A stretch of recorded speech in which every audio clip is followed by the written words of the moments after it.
Yields back. The chair recognizes the gentleman from Iowa, Mr. King, for 5 minutes. Thank you, Mr. Chairman. I appreciate this hearing, and Mr. Secretary, I appreciate your service in coming here to testify this morning. Let's start with one that is, I think, going to be good news, and that is, do you have some information on the appreciation of the value of ag land, say, in the Corn Belt over the period of time that you've been Secretary and perhaps before? Well, Congressman, I think the best way for me to put it would be to point out that our debt-to-asset and debt-to-equity ratios are the lowest they've been in since 1954.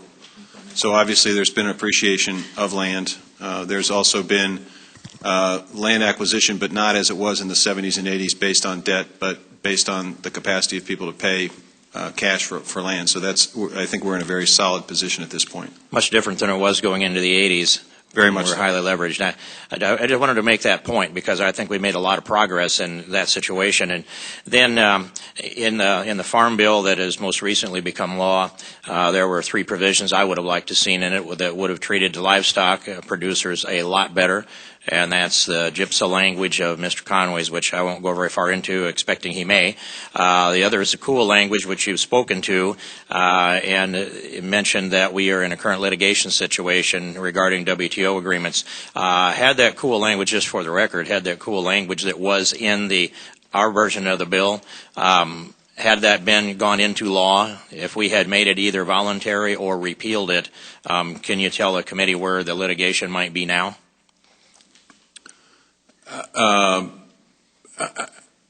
Obviously, if it had been repealed, it may very well have rendered the current issue moot. I'm not sure that necessarily that a change in the law directing us to label in a particular way would have necessarily resolved the concerns of the Canadians and Mexicans. I just don't know. But perhaps moot. Moot if you repeal it, because then there's not an issue here, other than they might contend that they have been damaged in some way, and frankly, we are a bit skeptical of those damage claims. And I think that is it's my position to repeal it, and I think it is the position of this committee, and as one of my disappointments out of the Farm Bill. Then I'd like to go to the RFS and ask you, have you been asked to consult on the EPA's reconsideration of the renewable fuel standard? Well, we have a responsibility, I think, to always indicate to EPA our views on the renewable fuel standard, and we have done that. What I have attempted to do is to focus on the areas that I have specific control over, and that is the ability to potentially look for additional market opportunities overseas. We think there is an export opportunity that needs to be explored, and with the blessing of corn growers and others in the industry, we're going to expand our trade mission to China to include representatives from the biofuel industry.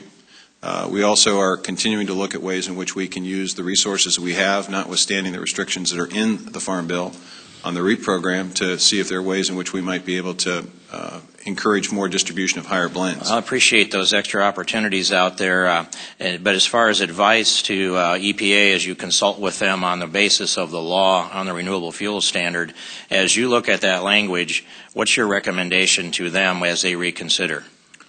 Well, I'd say a couple things, Congressman. I mean, first of all, I am a strong believer in the renewable fuel standard, and I know it's controversial even in this committee, but I believe it is important to have for jobs, for stabilizing farm income, for reducing our reliance on oil, foreign oil, and for providing consumers choice and less expensive gas. So but with regard to the language in the Act itself. So I think we need it.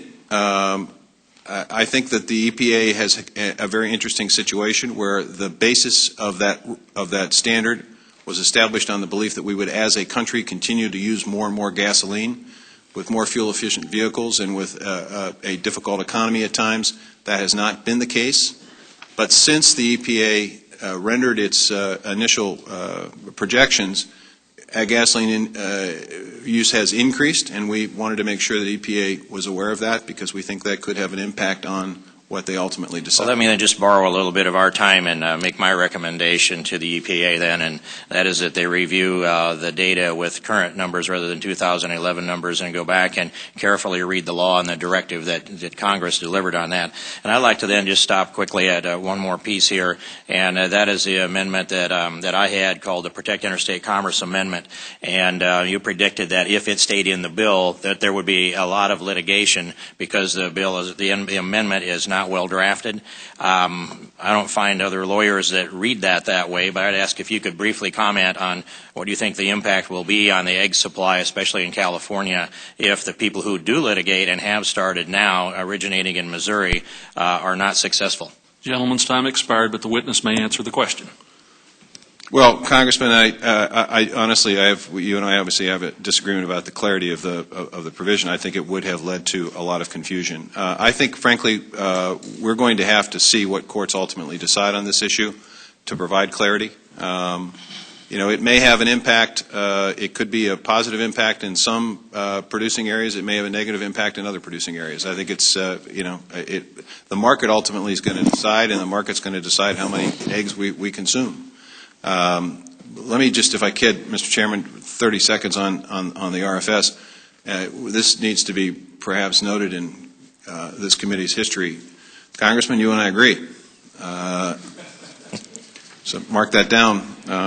I think they should look at the current gas usage, and I think they obviously need to read the law very, very carefully. And I would note to both of you, I'm very sensitive about the renewable fuel standard. Gentleman's time has expired. I do acknowledge this Secretary's statement, Mr. Chairman. I yield back.